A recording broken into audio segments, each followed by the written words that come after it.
And welcome back to the channel, everybody. Welcome back to another video. And I am in Tampa, Florida right now for work. And look at this. This is beautiful.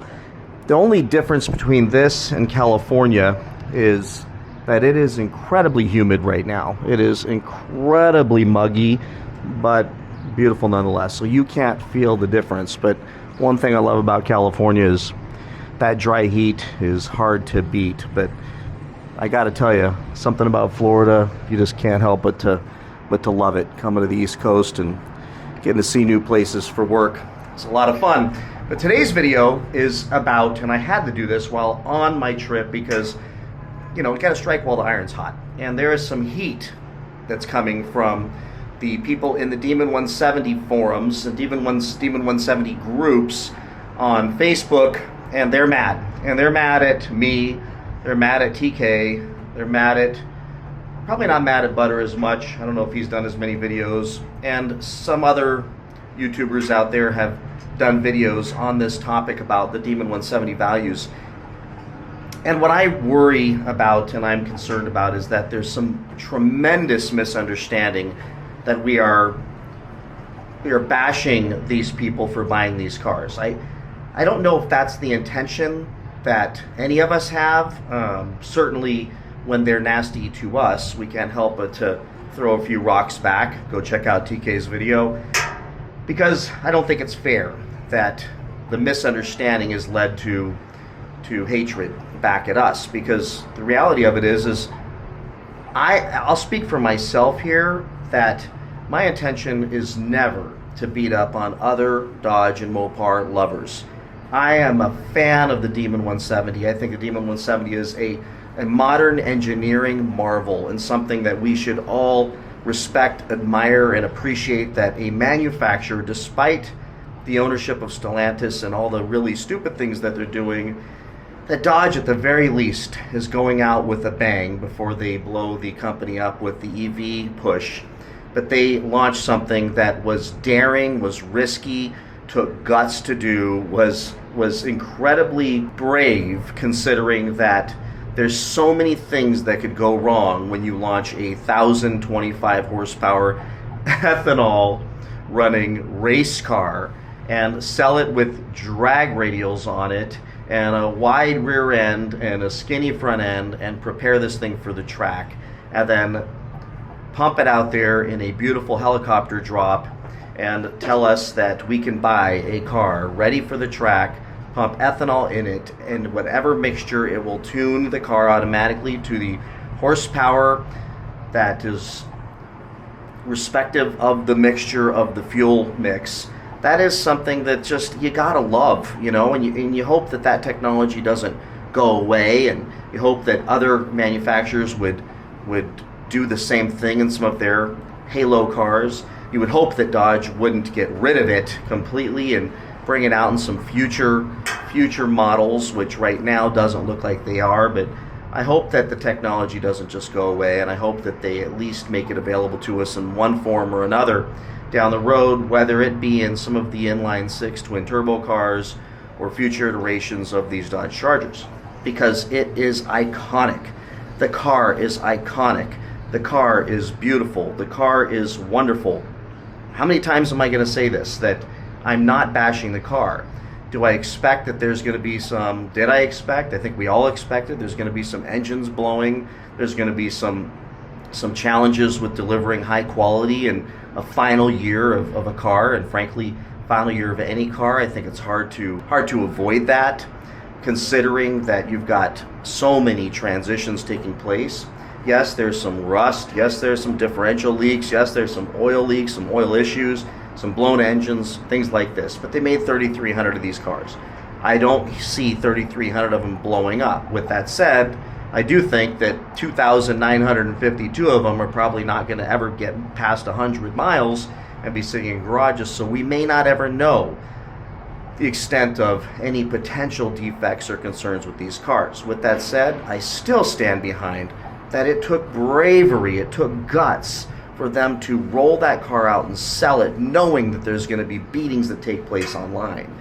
And some of those beatings came at my hand and TK's hand, even Butter's hand, and other YouTubers.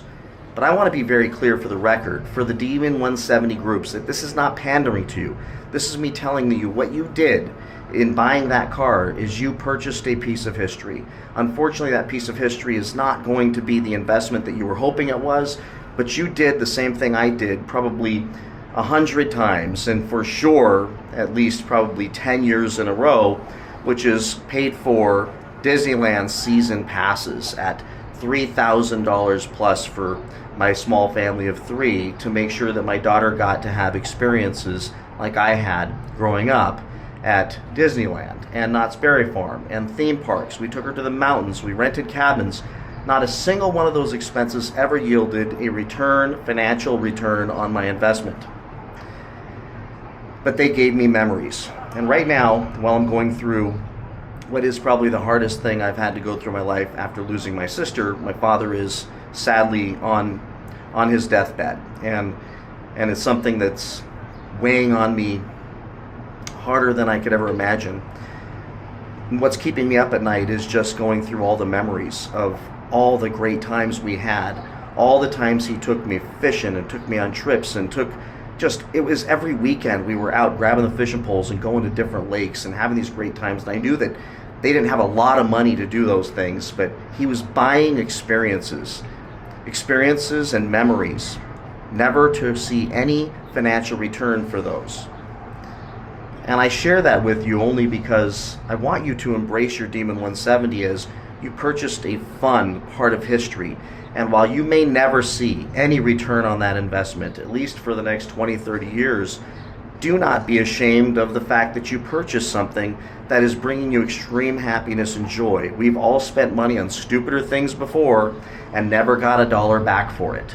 You bought an experience. You bought a fun thing. So there are people out there spend $4,000 on Taylor Swift tickets, and none of us understand why. But they were there and experienced her in real life, and it was a joy that they had, and they don't care how much it cost. It's a locked-in memory in their brain. And it was an experience and time of their life. And like I'm reminiscing right now with my dad's memories, so many memories that I don't think about the money that was spent, the money that he spent.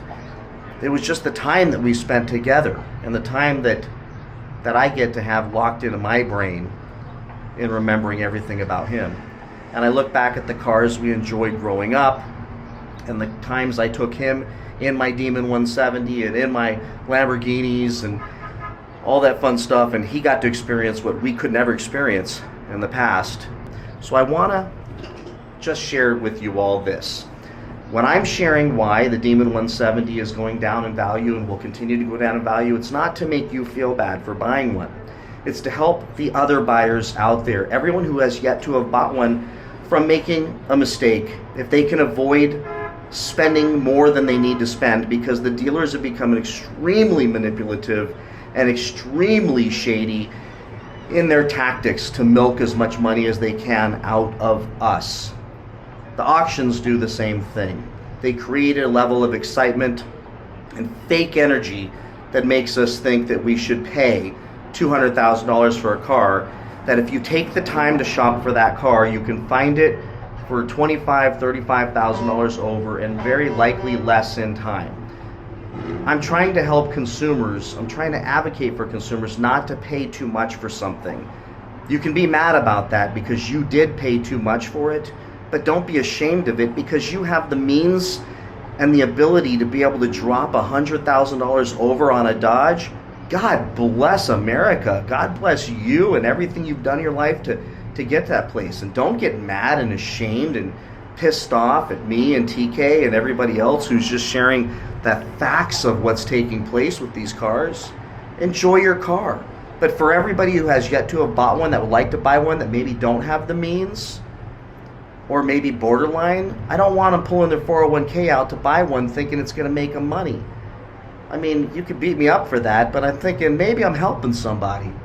Don't go out and pull out your stocks right now that are down because you have an opportunity to get a Demon 170 for 50 over. Talk to me, I'll help you find one for 25 or 30 over, or maybe even less. That's all. The values are down. Maybe they'll go up, maybe they won't. I don't think they will for many good reasons. One good reason is if you think your Demon 170 is going to go up in value, look at the SF90. Even a Ferrari, they only made, I think it's 700 or so of those things, maybe 800 of those things. The SF90, I think it's a 2022. These things were almost $1 million when they came out, if you wanted to get your hands on one. Today, they're $500,000. That's a 50% drop in value on one of the rarest cars ever made. Think about the Lamborghini Huracan STO, Super Trofeo Omologato. I think it's about 700 or 800 of those made in the world. One of the last V10 naturally aspirated, race-inspired Lamborghinis ever built, never to be built again. They are going to go to hybrid and electric stuff down the road. This is it. This is the last ones. Only 700 or 800 of those things on the planet. People were paying $500,000-$600,000 for STOs. Today, they're $350,000 to $400,000 and continue to drop. It's everything out there right now. And frankly, those cars may or may not come back to their prior giant values, and I think it'll be a very, very long time before they do. Interest rates will screw it up, but the economy will screw it up. But the bottom line is they're just not going to be worth $500,000 again. We went through a very strange time. But if somebody keeps in their garage and 20, 30 years from now, one of those STOs might get back to $500,000, just like the Demon might get back to some $200,000 price. But let's just be real smart right now and not be mad at us for telling you the truth and save other people from overpaying on those cars. If you bought one to flip it, you deserve what you get right now. If you bought one to keep it forever and enjoy it and build memories, then who cares what you paid for it? You got one when you wanted to get it, how you wanted to get it, and enjoy it. If you bought one to speculate, well, I'm sorry, you may get disappointed. Sorry, it's not my fault. Don't be mad at us. You bought one of the greatest cars, most riskiest cars, daring cars ever built by a manufacturer that unfortunately has lost their way now. But they left us with that. So let's appreciate that car. So with that, everybody, listen, don't be mad at me. It is what it is. Nothing's going up in value. I mean, you got old, very rare cars. Maybe we'll hold them for a while and come back. But let's just not bank on these 170s coming back. Let's just build the memories with these cars. Appreciate the fact that we were alive to experience these things when they happen. Mourn the days that they don't make them anymore. And just not fight with each other, because we all love Mopar. We just don't like what the dealers are doing. We don't like the stupid prices, the manipulation, and the shady behavior. That's what we're talking about here, and I think we can come into alignment on that. If the only way you could get one was to pay $100 over at the time you wanted it, just don't watch our videos and don't be mad. Right now you can go buy one for $25 to $35 over. Who cares? You got your car. You had the money. You're not losing your house. You're not in foreclosure. You're not eating ramen noodles. You got a beautiful car in your driveway. Don't plan on selling it, but drive the hell out of it and enjoy it. So with that, please like, subscribe, comment, and I appreciate y'all watching my videos. And hey man, don't be mad. We're all family here. See you in the next one. Bye-bye.